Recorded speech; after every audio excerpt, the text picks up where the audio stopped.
Mesdames, Messieurs, bonsoir et merci de suivre le 20h de la télévision du Burkina. L'actualité à la une ce soir, plus de 28 milliards de francs CFA en faveur de 26 projets consignés dans le PNDS. La subvention est accordée par la Chine-Taïwan, matérialisée par une convention signée ce matin même à Ouagadougou.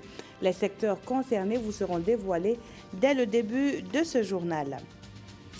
Chaque citoyen aspire à une qui soit tranquille et paisible. La retraite est au centre d'un forum national ouvert ce jour à Ouagadougou. Les conclusions sont attendues par le gouvernement dont le chef lui-même a procédé à l'ouverture des travaux. 500 acteurs participent à la rencontre. Eux sont environ 200 à se rendre au Gabon pour porter à bout de slogans, cris, chants, danses et autres les étalons. C'est un bien grand challenge qu'ont ces supporters qui se rendent dans le pays organisateur de la CAN. Et c'est un 12e homme gonflé à bloc que nous verrons en fin de journal. Et tout d'abord, sachez que l'AFD réitère son soutien au PNDS. Le directeur général de l'Agence française de développement était l'hôte du président du Faso ce jour à Kossiam. Roch Kaboré a aussi reçu en audience une délégation de la conférence épiscopale Burkina-Niger. La synthèse de ces audiences dans ce compte rendu de Moussa Ouedraogo et Oumar Zambré. C'est une forte délégation de la conférence épiscopale Burkina-Niger qui a rendu visite ce matin au président Roch Marc Christian Kaboré en marge de sa rencontre annuelle tournante.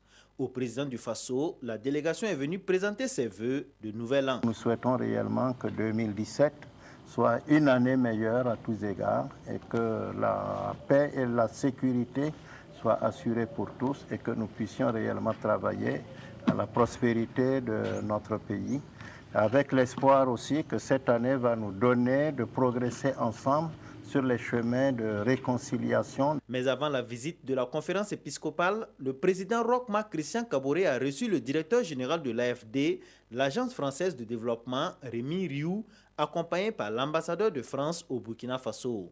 Le directeur général de l'AFD est venu renouveler son soutien au président du Faso après la conférence internationale des bailleurs de fonds à Paris sur le plan national de développement économique et social, PNDS. On a pris l'engagement d'apporter 400 millions d'euros sur la durée du programme. On a fait une très bonne année 2016, puisqu'on a dépassé les 100 millions d'euros d'engagement et on a dépassé les 80 millions d'euros de décaissement. Donc là, vraiment, l'argent qui arrive dans les projets, dans les programmes, auprès des populations. Quant à la question de savoir si l'Agence française de développement apportera un appui à l'État burkinabé sur des questions sécuritaires, pour Rémi Rioux, cela ne relève pas directement du ressort de l'AFD. Le président m'a demandé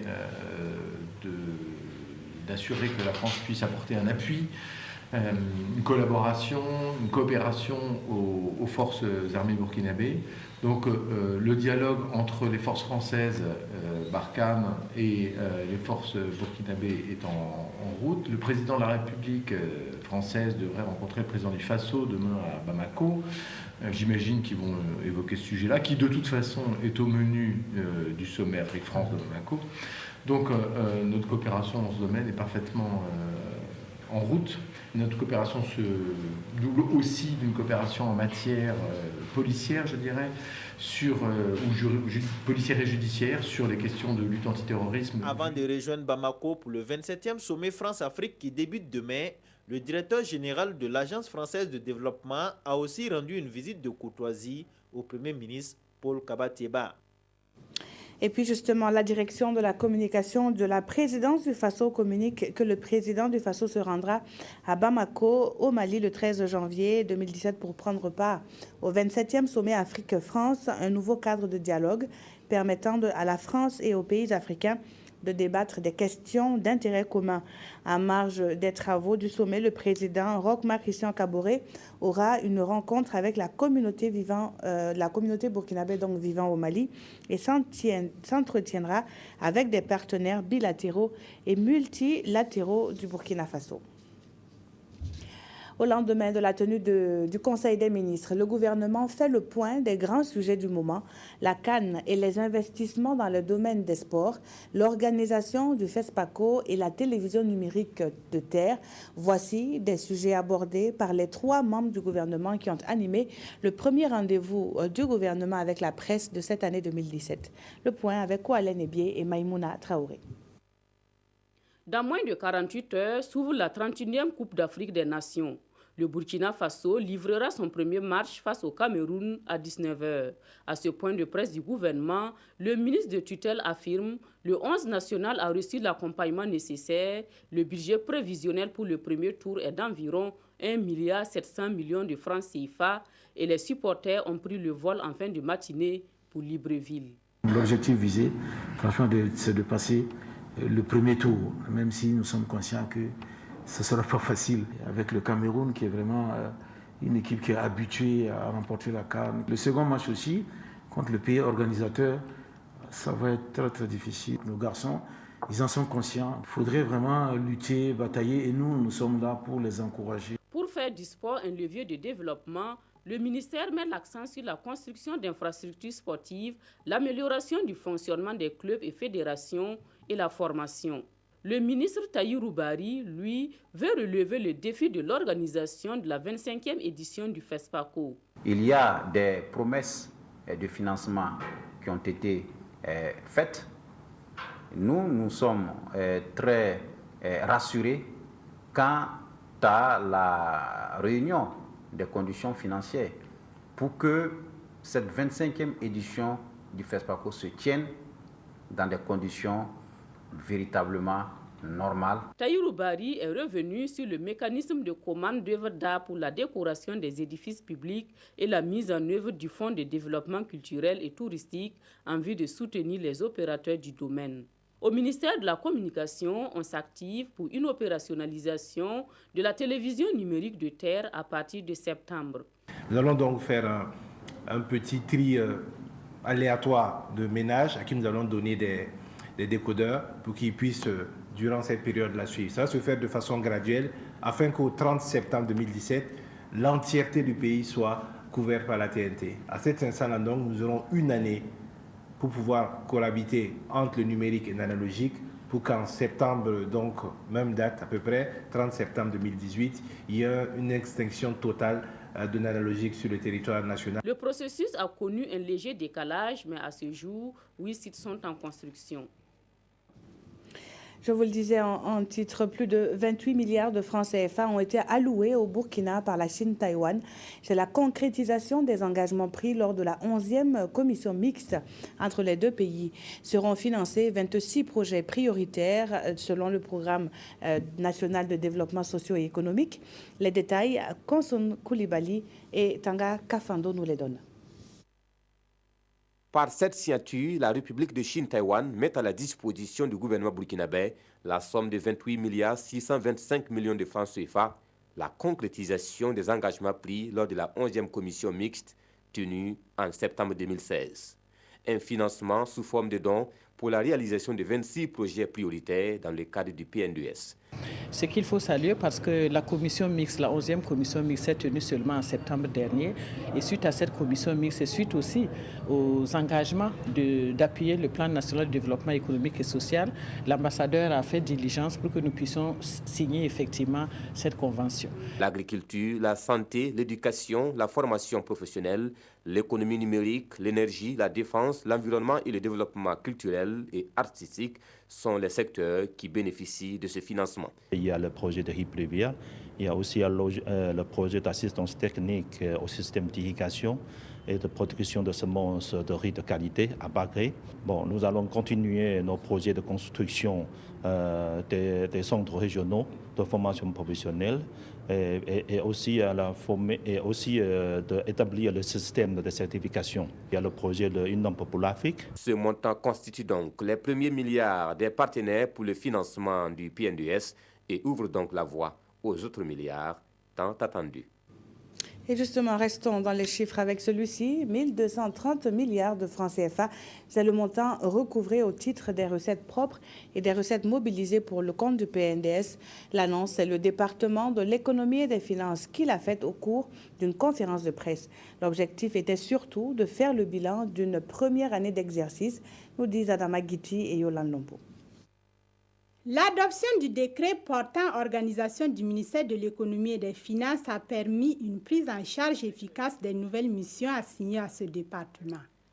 À l'heure du bilan, au titre des recettes propres, 1230 milliards de francs CFA ont été recouvrés et 8 conventions de financement déjà signées dans le cadre du PNDS.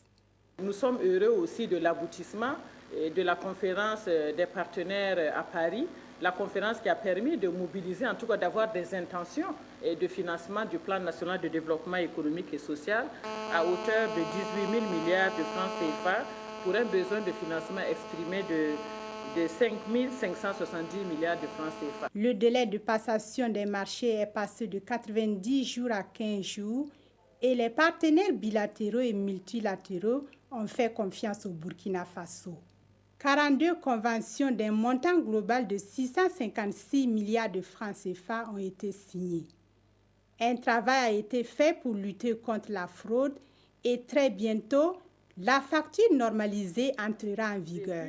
Un certain nombre de textes importants ont été adoptés et l'on note l'adoption du budget programme ainsi que de 2 lois de finances rectificatives. Au niveau de l'exécution budgétaire, et hors appui projet, les mobilisations se chiffrent à 1540 milliards de francs CFA, soit un taux de réalisation de 96,87%. Et au 31 décembre, le niveau de mobilisation provisoire des recettes se chiffre à plus de 1700 milliards de francs CFA. On peut se féliciter d'avoir un taux de réalisation du budget de près de 96%. Quant au programme national d'appui au développement de l'économie locale, d'un montant de 338 milliards de francs CFA lancé le 18 novembre dernier, il permettra de corriger les disparités entre les régions sur la période 2016-2020. Et Ouagadougou abrite depuis ce jour un forum national sur la retraite. Premier du genre, ce forum donne à réfléchir sur le système actuel de retraite afin d'arriver à un système plus efficient au profit des citoyens. Le Premier ministre qui a procédé à l'ouverture des travaux rassure les participants. Le gouvernement va porter une attention particulière aux conclusions. Précision, Konson Kolibali et Vincent Kendrebego. Repenser le système de retraite pour des prestations de qualité durable aux citoyens. C'est l'objet de ce forum national ouvert ce jeudi par le Premier ministre Paul Kaba-Tieba. Et pour des prestations de qualité, le chef du gouvernement laisse la réflexion aux 500 participants. Il vous appartiendra d'approfondir l'analyse des facteurs et des contraintes qui menacent ou qui peuvent menacer la viabilité financière des systèmes de retraite au Burkina Faso et de proposer des approches et des stratégies pertinentes de réforme de ces systèmes de retraite. Le gouvernement, pour sa part, entrevoit plusieurs enjeux dans cette problématique. Étendre la couverture sociale au maximum des citoyens. Pour qu'au Burkina Faso, on puisse travailler à l'éclosion d'un système de retraite qui soit à la hauteur des attentes de la population concernée, qui puisse s'étendre progressivement à la totalité, sinon à la quasi-totalité des travailleurs, et pas seulement des secteurs formels, mais y compris de l'économie informelle, du monde rural. Ou revoir le montant des pensions, surtout pour certaines catégories de retraités. Il faut voir dans quelle mesure on peut augmenter le montant des pensions, parce que pour permettre donc aux bénéficiaires d'augmenter leur niveau de vie, donc de préserver donc les pouvoirs d'achat. De quoi ressusciter l'espoir chez les citoyens du troisième âge. Je crois qu'il n'y a pas lieu de douter. Parce que c'est une personnalité qui n'a aucun intérêt à mentir aux populations, notamment aux retraités. Donc nous avons confiance. Tout cela reste des idées émises en attendant les conclusions des travaux du forum qui connaît la participation d'experts internationaux. Les travaux qui sont suivis donc pour vous par nos reporters. Le nouveau bureau de la Chambre de commerce poursuit ses échanges avec les autorités politiques du pays. Hier après-midi, l'on a surtout évoqué le partenariat public-privé pour la relance effective de l'économie nationale. Koualé Nebié et Vincent Kendrobeogo. Prise de contact entre le Premier ministre Paul Kaba-Tieba et la nouvelle équipe dirigeante de la Chambre de commerce et d'industrie du Burkina. L'objet de la visite était présenter donc, le nouveau bureau consulaire et également souhaiter nos vœux de santé, de paix 2017 à son Excellence Monsieur le Premier ministre et également décliner nos programmes, les objectifs donc le nouveau bureau. Des défis urgents attendent le secteur privé burkinabé. Réconciliation entre les acteurs, amélioration du climat des affaires. Et ces businessmen comptent s'y atteler les jours à venir. Nous avons prévu donc des rencontres entre nous-mêmes, le secteur privé, pour se réconcilier avec elles-mêmes. Et également voir avec nos partenaires, qui est l'État, pour améliorer le climat des affaires. Donc, à ce titre, nous avons proposé la tenue d'un forum rapidement sur des sujets du jour, qui est le PNDS, surtout dans son volet de partenariat public-privé, que l'État et le privé se retrouvent pour discuter, pour voir quel sera le rôle du privé dans ce nouveau concept. Photo de famille ou bloc autour du chef du gouvernement face à ces projets de développement. En tous les cas, l'engagement de ces opérateurs devrait rassurer le Premier ministre quant à la mobilisation des ressources au plan national pour son PNDS. Les élus nationaux en savent plus sur le plan stratégique de l'Assemblée nationale adopté pour la période 2016-2020. Réunis en atelier, les députés vont identifier les actions prioritaires de ce plan afin de mieux porter leur mission. Les enjeux d'une telle rencontre dans ce reportage de Daouda Ouattara et Zalissa Sanfo. Ces députés s'imprègnent ici du contenu du plan stratégique 2016-2020 de l'Assemblée nationale. Un plan de 4 ans destiné à permettre aux députés d'assurer pleinement leurs fonctions de représentation, de législation et de contrôle de l'action gouvernementale. Le plan stratégique, c'est notre boussole pour les 5 années. Juste qu'il n'y a de vent favorable pour qui ne sait où il va. Alors, nous avons voulu avoir un gouvernail pour qu'à chaque étape, c'est-à-dire année après année, nous puissions évaluer non seulement nos missions à l'Assemblée nationale, mais également le parcours qui nous reste à faire. Toutes les actions préalables au bon fonctionnement de l'Assemblée nationale et de l'atteinte des objectifs sont contenues dans ce plan stratégique. Et il n'y a pas que les députés qui sont concernés. Il est déjà fini d'être élaboré, il a été adopté par le bureau de l'Assemblée. Donc ce qui reste, c'est mettre tout le monde, tous les travailleurs parlementaires, j'entends les députés élus, mais également le personnel de l'administration parlementaire au même niveau d'information pour que tous ensemble nous puissions avancer. Ce plan est financé par le gouvernement du Canada dans le but de renforcer les capacités des députés et du personnel parlementaire pour l'ancrage de la démocratie au Faso. Et de 7 pour le procès des militaires de l'ex-RSP. Après l'audition du principal accusé, le caporal Madi Ouedraogo, les acteurs du procès sont à ce 7e jour de procès confondus sur les chefs d'accusation à retenir. La Cour, dans une requalification des faits, pense au complot. Le point de cette journée avec Amado Ilboudo et Zoubaviel David Dabiri. Dès l'entame de l'audience, les avocats de la défense émettent une demande de renvoi du procès. Une demande qu'ils jugent indispensable au regard des derniers développements dans ce procès.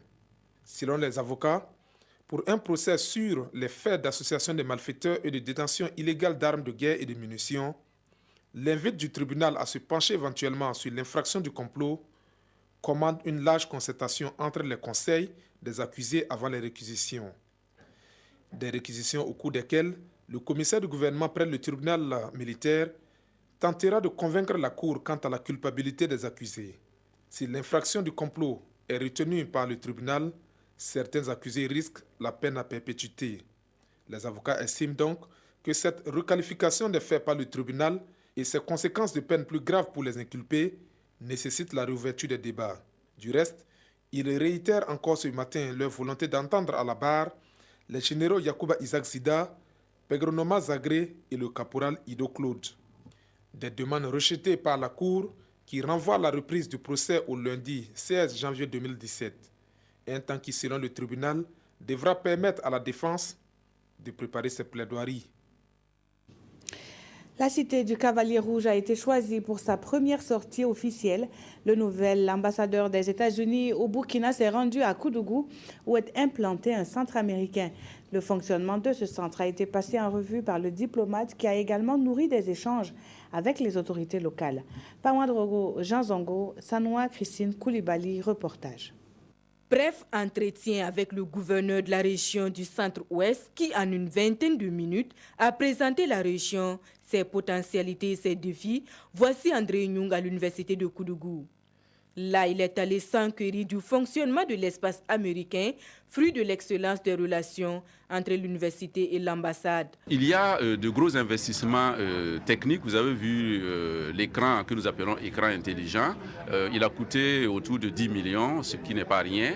Vous avez des ouvrages, près de 2000 ouvrages en anglais, ce qui va permettre à l'université de Koudougou d'être beaucoup plus performante. Un investissement de 110 millions de francs CFA qui va permettre à l'université de Koudougou d'ouvrir un département d'anglais dès le mois d'octobre 2017. Déjà, les acquis impressionnent André Nyung. J'ai beaucoup bénéficié aujourd'hui de voir l'intelligence, le travail et la capacité de ces étudiants. On a vu certains des équipements. C'est important le pouvoir de donner un peu les équipements pour aider nos amis dans leurs aspirations. Mais encore plus important, c'est le travail et l'enthousiasme que les étudiants avec lequel les étudiants utilisent ces équipements. Et ça, c'était quelque chose qui était impressionnant pour moi. De l'université de Koudougou, le nouvel ambassadeur est allé échanger avec la cinquantaine d'agents du corps de la paix en formation au centre UNITAS. Fin de projet pour l'ONG Save the Children International dans la région du Centre-Nord. Les objectifs de départ ont été atteints selon les acteurs. Le projet avait pour but de prévenir et de réduire la malnutrition aiguë des enfants vulnérables dans cette région. Et en 2 ans, les résultats sont probants, nous disent Césaire Kafo et Oumou Sissé. Le taux de malnutrition dans la région du Centre-Nord est en baisse, selon le directeur pays de Save the Children International. Et cela depuis la mise en œuvre du projet d'appui aux populations structurellement très pauvres dans la région du Centre-Nord. Un projet dont la fin interviendra le 31 janvier 2017. Mais avant, l'heure est au bilan. Nous avons mis en œuvre des actions de sensibilisation et de mobilisation communautaire pour amener les communautés et les mères d'enfants à pouvoir prendre en charge ce mal qui est la malnutrition elle-même. Nous avons apporté un appui au centre hospitalier en mettant du personnel à disposition qui travaillait dans les centres de réhabilitation nutritionnelle. Nous avons construit des latrines, nous avons équipé les centres de santé de dispositifs de lavage de mains. Nous avons également contribué à relever la sécurité alimentaire par la distribution de cash. Ce sont environ 3 millions d'enfants malnutris de 0 à 5 ans, des femmes enceintes et des mères allaitantes qui sont bénéficiaires du projet. Et pour pérenniser les acquis, les premières autorités se disent prêtes à prendre la relève.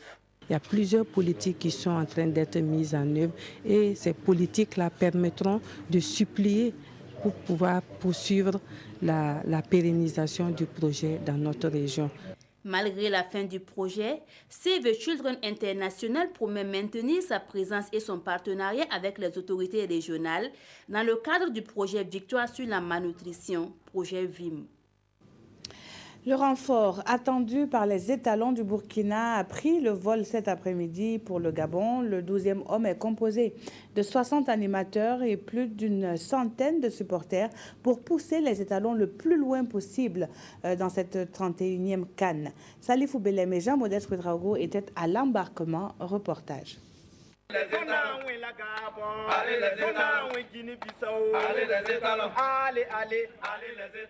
Voici un aperçu de ce que les supporters des étalons donneront à voir à Libreville au Gabon. Une petite chanson en guise d'apéritif avant d'embarquer pour la Coupe d'Afrique des Nations. À l'entrée de l'aéroport, la délégation conduite par le ministre des Sports et des Loisirs s'affaire pour les derniers réglages. Cette année encore, près de 200 supporters, dont 60 animateurs, effectueront le déplacement du Gabon.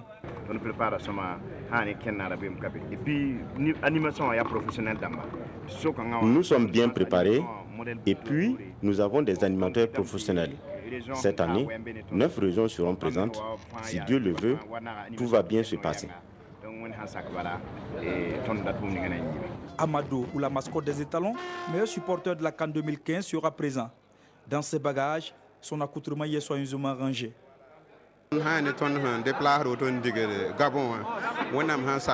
Pour mon déplacement au Gabon, ce n'est pas seulement la mascotte. Je vais aussi prier Dieu pour qu'il nous accompagne. Et les ingrédients qu'on va ajouter, bien vrai qu'on n'a pas vraiment toute l'équipe vraiment qui serait représentée, mais je pense que l'essentiel est vraiment de faire l'effort au niveau de Libreville pour apporter un plus à l'équipe nationale. Les étalons ne seront donc pas orphelins.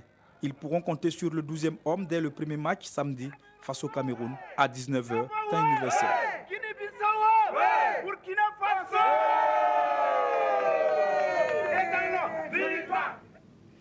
Ouagadougou, vous le savez, donne rendez-vous au cinéma africain du 25 février au 4 mars prochain. Le comité national d'organisation du FESPACO a été dévoilé ce jour par le ministre de la Culture. Il est composé de 19 commissions pour réussir la 25e édition de la Biennale et ce, malgré le contexte financier et matériel difficile. Salifou Belem et Mounira Kéré nous présentent ce comité. 19 commissions composent le comité national d'organisation de la 25e édition du FESPACO. De la commission artistique au jury en passant par la sécurité, ils sont une soixantaine de membres qui ont pour mission de faire de ce grand rendez-vous du cinéma africain une édition exemplaire et historique. Il est certain que ce comité ne vient pas pour recommencer tout. Vous savez très bien qu'en 6 semaines, c'est effectivement un travail qui a été fait à la base. Et donc le comité vient appuyer la délégation générale du FESPACO, donc qui a fait un travail immense depuis déjà 2 ans. L'édition 2017 de la Biennale du cinéma africain va coûter environ 1 milliard de francs CFA. Et au regard des défis, le ministre de la Culture appelle au sacrifice de soi. C'est le début du 24 heures chrono. J'attends de ce comité beaucoup d'engagement, beaucoup d'abnégation, beaucoup de sacrifices pour faire du FESPACO une référence historique.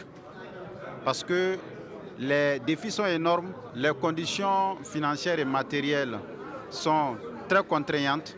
C'est pourquoi je demande à l'ensemble du comité d'organisation de faire preuve de compréhension et surtout d'engagement, de sacrifice. Le FESPACO est prévu du 25 février au 4 mars prochain sous le thème « Formation et métiers du cinéma et de l'audiovisuel ». 150 films sont en compétition et plus de 100 000 spectateurs sont attendus en salle. That's the question. Et puis pour terminer, la revue de la presse, l'hommage de la nation aux victimes des actes terroristes du 15 janvier, un plausible remaniement ministériel ou encore et toujours le procès des ex-militaires du RSP. Autant de sujets commentés par les quotidiens du jour, lus pour nous par Abdul Rasmane Zongo. C'en est un acte fort en mémoire des victimes de la barbarie de janvier 2016, évoque Sidouaya. L'hommage sera ponctué d'offices religieux ce vendredi pour les musulmans, le dimanche pour les chrétiens catholiques et protestants. À cela s'ajoute une marche blanche et un dépôt de gerbes de fleurs. L'initiative est du gouvernement Tchéba, encore soudé au complet pour ce triste anniversaire, car des nuages se condensent davantage dans le ciel du gouvernement burkinabé. En effet, le spectre d'un remaniement imminent est en vue, chuchotent les éditions Le Pays, citant le confrère Jeune Afrique.